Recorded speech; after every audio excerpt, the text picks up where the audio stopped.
receiving this transmission. You are the resistance. There is no longer any doubt the unified corporate globalist-owned media is pushing an open race war in America.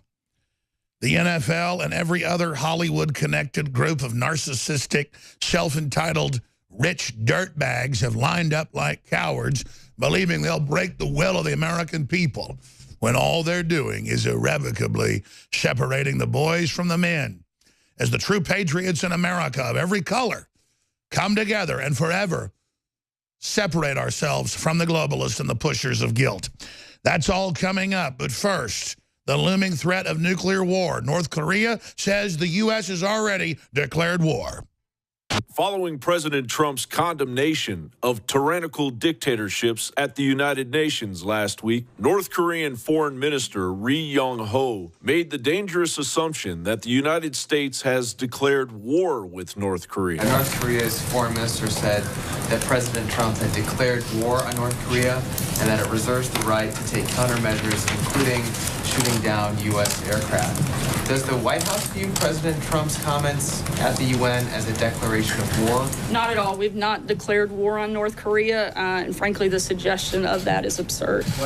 The absurd reality that a person like Trump, a mentally deranged person full of megalomania and complacence, the person who is chastised even by American people as Commander-in-Chief, Lion King, President Evil, is holding the seat of the U.S. president, and the dangerous reality that the gambler who grew old using threats, frauds, and all other schemes to acquire a patch of land holds the nuclear button.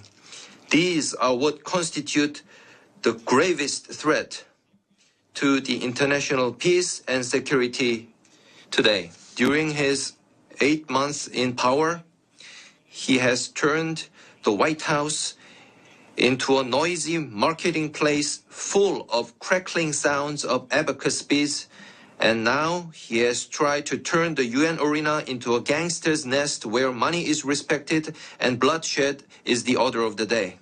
He tried to insult the supreme dignity of my country by referring it to a rocket.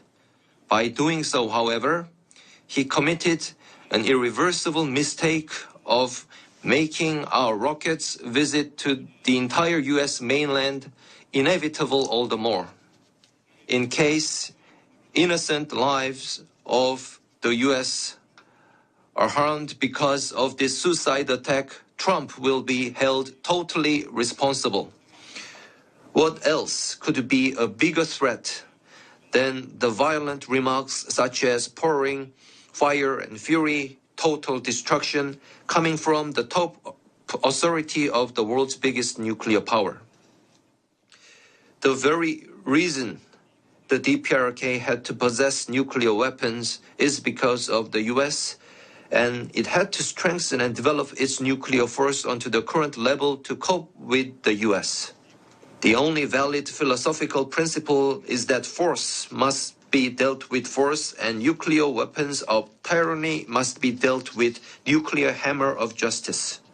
President Trump responded in a tweet saying, "Just heard Foreign Minister of North Korea speak at UN. If he echoes thoughts of little Rocket Man, they won't be around much longer." This exchange gives Kim Jong-un's irrational dictatorship all the propaganda it needs to shoot down U.S. bombers that have been performing drills in international waters. Meanwhile, serious sanctions are underway as China bans exports of petroleum products and imports of North Korean textiles beginning October 1st. Additionally, President Trump signed off on a ban of travelers from North Korea, Chad, and Venezuela, barring senior government officials from those countries from obtaining non-immigrant visas. North Korea is just beginning to feel the pressure of President Trump's rallying of the international community to take the DPRK seriously. John Bound reporting for Infowars.com. We're locked and loaded. Spread the word.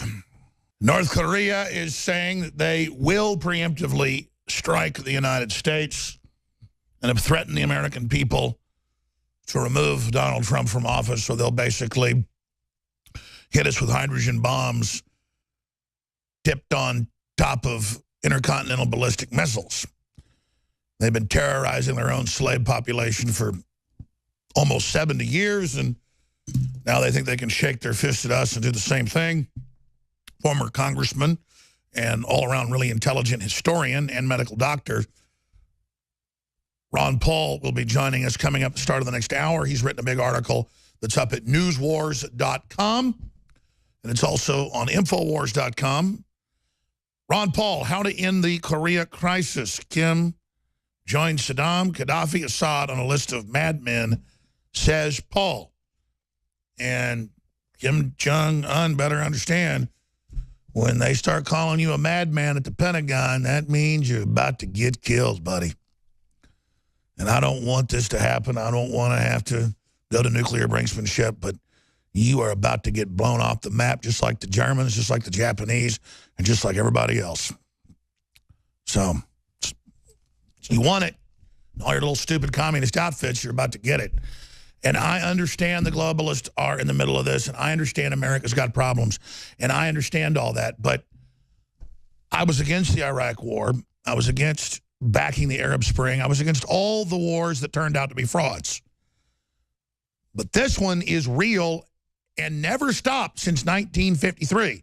It's just been hit on pause. Like you're playing a video game, you hit pause, or you're watching a movie, you hit pause, you go take care of something, come back an hour later. Well, you come back. How many years has it been since 1953? How many years has it been since 1953? 60+ years. And the game never stopped, and we've got the third generation of a hereditary dictator there. And I understand it's not just that if we nuke North Korea, then other countries may preemptively hit us down the road. They might do it that day. Or India and Pakistan, who've already been threatened to nuke each other, might do it. Or India and China. They say war is like a virus. And once it starts spreading at that level, it gets out of control. Like fire, war is extremely dangerous. And in times of global crisis, political unrest, economic unrest, global hysteria, large populations, things of this nature come to a head, and planets align in a very dangerous way that adds accelerant to the fire, like 150-mile-an-hour winds on a dry day through the forest. And I've got 4 children. I know that I thank God